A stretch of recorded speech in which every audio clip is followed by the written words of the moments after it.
မင်္ဂလာပါတာတာမီမီတို့ရေတာတာမီမီတို့ကိုဒီနေ့ပြောပြမယ့်ပုံမြင်လေးကတော့ဒေါသအလွန်ကြီးတဲ့မောင်မောင်ဆိုတဲ့ပုံမြင်လေးတွေဖြစ်ပါတယ်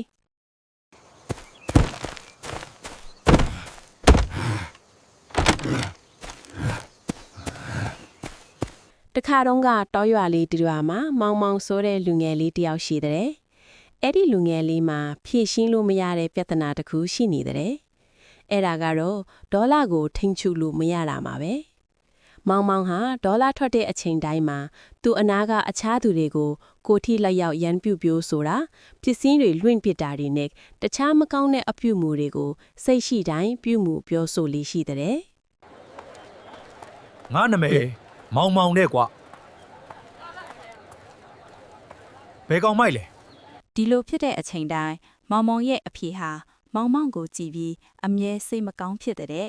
ဒီနေ့မှာတော့မောင်မောင်ရဲ့အဖေဟာမောင်မောင်ကိုဒီအတိုင်းထားရင်တသက်လုံးအကျင့်ဖြစ်သွားပြီးလူအများမုန်းတီးခြင်းကိုခံရနိုင်တယ်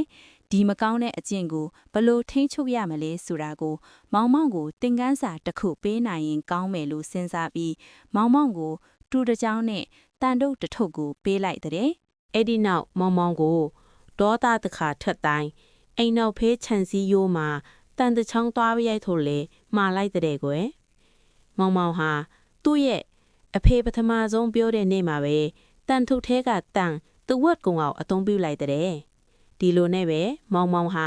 ဒေါသကိုမထိန်ချုပ်နိုင်တဲ့၍တန်တွေရိုက်လာလိုက်တာ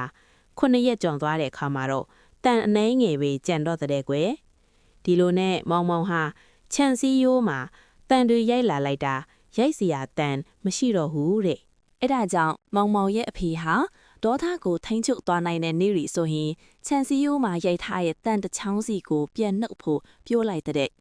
ဒီလိုနဲ့ဒေါသကိုထိန်းချုပ်နိုင်တဲ့နေ့တွေမှာမောင်မောင်ဟာခြံစည်းရိုးကတန်တွေကိုတချောင်းစီနှုတ်လာလိုက်တာနှုတ်เสียတန်တချောင်းမှမရှိတော့တဲ့အထီးပဲ